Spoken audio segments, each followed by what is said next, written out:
So keeping with our series of videos on Secret Wars, we pick up now with Secret Wars number 2. And I want to tell you guys right now, this is a damn good story. So where Secret Wars number 1 concluded with the end of everything, the end of the Marvel multiverse, and the destruction of presumably a multitude of characters, Secret Wars number 2 picks up with the beginning of Battleworld, with the beginning of everything. Now, as we get into this video, what I want to make clear here is that some of the things that we're going to see in this video, we're simply just not going to have answers to yet. We don't know what a lot of these things will turn into. And so while I'm sure you guys will have a lot of questions, I'll answer them as best I can, but some of them we just don't have an answer to. What I also want you guys to keep in mind here is that the notion of alternate realities is no longer part of the equation, that there's no more Earth 616, there's no more Ultimate Universe, there's no more Marvel Zombies universe, none of that stuff. Instead, there's simply just Battleworld. And so over the course of this video, while I reference things like Earth 616, and while I reference things like the Ultimate Universe, that's simply just to give you guys perspective. That's to help you guys understand these characters in reference to who they used to be as opposed to who they are now. So what we do as we start this series is we pick up with some young man who has successfully lifted the hammer of Thor, which is basically our introduction to the Thor Core. As is explained to us by Odin Thor, who appears to be basically the leader of the Thor Core is essentially the police force of Battleworld, and they carry out the will of the god of Battleworld, or of this reality, who's actually revealed to us to be Doctor Doom. And what we also do is we join Odin Thor as he takes this newest recruit of the Thor Core on a tour of Battleworld. What we're given is this sort of origin story, where prior to the existence of Battleworld, there was nothing, and then everything came into existence, presumably at the hands of Doctor Doom. What this basically telling us here is that the Thor Core are pretty much unaware of anything having ever existed before the end of the Marvel multiverse and the establishment of Battleworld. Now again, we don't know this for a fact, this just appears to be the case. More so than that, we don't know if anybody else on Battleworld believes this. At this moment, it's simply just given to us. This seems to be the perspective of the Thor Core. But what we do is we find that in the kingdom of Utopolis, we actually move away from the Thor Core here, and we find that we pick up with the Captain Britain Core. And the Captain Britain Core under the kingdom of Utopolis appear to have several scientists that have uncovered some kind of a vessel. And this vessel appears to be the raft that was used by Reed Richards and the various heroes from Earth 616 to escape the collapse of that universe, the destruction of everything, and survive into the creation of Battleworld and this new reality. Now from here, we rejoin, Odin Thor. We re-pick up with his character and this recruit as they arrive at Bar Sinister, which is the kingdom of Mr. Sinister. And again, as they basically exist to carry out the law of doom, this is what they're doing. What we're told is that Sinister has been ordered ordered to the presence to appear before Doctor Doom himself. And again, this really seems to give us some very a large amount of insight into the role that Doctor Doom plays as the god of Battleworld, in the sense that it seems as though Doctor Doom is really believed to be this kind of god, because what happens here is Sinister makes no attempt to refuse the order to appear before Doom. In the Earth 616 continuity, Sinister was a character who really didn't take orders from anybody. He really just kind of did his own thing. But in this circumstance, when he's ordered to appear before Doctor Doom, while he is very cavalier about it, while he has a lot of attitude about it, he still does it. And so the second thing that we learn here is that it appears that Marvel's basically chosen some of the most prominent villains from the Earth 616 continuity to be the leaders of, to be the leader of these different kingdoms within Battleworld. Of course, Mr. Sinister, being one of the more prominent members of Earth 616, is the leader of Bar Sinister itself. And so again, what we find is that we basically pick up with the arrival of the Thor Core at what's referred to as Doomstat, which is the home of Doctor Doom. And it appears as though this place is guarded by some form of Galactus. Now, this is a little bit different from the Galactus that we're used to, in the sense that this version of Galactus is on fire. He has a fiery head and so on and so forth. But again, this simply just appears to be some version of the Galactus character. And at some point along the line, we may get a little more information about this. But what we end up doing here is once we join Doom inside, or join the Thor Core and Sinister inside of Doomstat,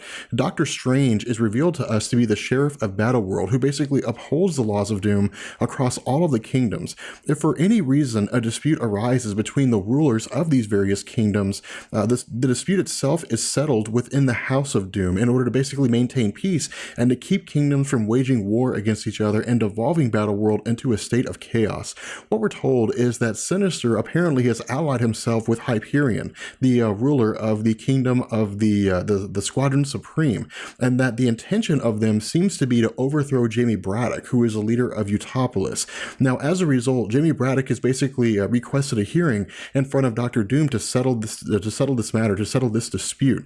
But the problem is that while Sinister basically lies to maintain his innocence, he's eventually found guilty by Doctor Strange. And so as a result, Sinister basically chooses to challenge Brian Braddock, the brother of Jamie Braddock, to a battle to the death. Now, while we're told that Sinister has the right to earn his innocence by battling someone to the death, we're not told why he's able to challenge Brian Braddock instead of the person who's accusing him, Jamie Braddock. But I'd go as far as to say here that most likely because Sinister is a representation of his own territory, or possibly because he's the one being challenged, he has the right to challenge anybody from the kingdom that's challenging him. And so in this instance, he chose to challenge Brian Braddock. But again, I don't really have any confirmation for this. I have no real basis for this. It's just kind of a theory on my part to sort of make this make sense in my own mind. But regardless, the result is that during the fight, Sinister appears to be victorious. But before he's able to deal the killing blow, he's basically stopped by Dr. Doom.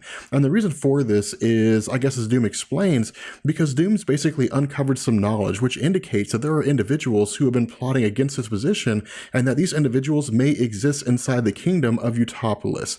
And so while Jimmy Braddock claims a lack of knowledge, well, he says he doesn't really know anything about this, what Doom says is that if Jimmy Braddock is the ruler of Utopolis, then as a king of that area, he should know everything that's going on within his kingdom. And that failure to achieve this, failure to do so, means that he's basically not fit to be the king. And so the result is that Doom, at the behest of Susan Storm, has Jamie Braddock taken away, Brian Braddock elevated to the position of the king of Utopolis, and Sinister sentenced to a series of lashes. Now, what I want to do here is I want to take a break from this entire segment for a second, and I want to talk about Susan Storm. And the reason why is because, as we know with Secret Wars #1, it appeared that all of the members of the Fantastic Four, with the exception of Reed Richards, had been killed when the universe collapsed, when their lifeboat had basically kind of broken away, and so on. But it appears that Dr. Doom has saved them. And so while we don't really know where Ben Grimm or where Johnny Storm is, what we do know is that Franklin Richards, Valeria Richards, and Susan Storm are alive. Now, we don't know if some of the other individuals that we've seen, for example, Mr. Sinister or some of those other characters, were saved by Dr. Doom. We simply just know that they're here. But regardless, what we do here is we pick up with the Thor Core as they prepare to deliver Jimmy Braddock to his fate after Jimmy Braddock was basically sentenced by Dr. Doom. And what happens is the group arrives at the Shield Wall, which appears to be a giant wall stretching the entire length of Battleworld, which seems very similar to the Great Wall of China here. But what happens is Jamie Braddock, being sentenced, is basically thrown over the wall. And so what we learn is that on the other side of this wall, which is designed to isolate or to protect all the kingdoms of Battleworld, there consists 3 groups. The first group are the zombies from the Marvel Zombie universe. The second group is the Annihilation Wave and Annihilus himself. And the third group appears to be just a vast number of robots. Now, what Odin basically tells his recruit here is that it appears as though somewhere along the line that when this wall was built, that various people had been placed there to defend it, and they've been defending it for years, and that people had died. So again, it seems as though if Doom really did create Battleworld, if he really did create this reality, then perhaps he planted the thoughts in the minds of all its inhabitants that they've been here for as long as they can remember, or that for some reason this is really just kind of a temporal thing. Again, this is really kind of confusing here, and we don't really have an answer to this question, although I'm sure that as time progresses, we'll understand why it is that Odin Thor believes that he's been here for years, when in fact, this isn't the case. And the reason why this is not the case is because what happens is we jump back to the scientists from the kingdom of Utopolis who were investigating this raft that appeared to belong to the survivors of Earth 616. But what's revealed to us is that the Thor Core, or at least a small contingent of the Thor Core, had been assigned here to basically bring an end to this excavation, to take all the items that had been uncovered by the scientists and to take them back to Castle Doom.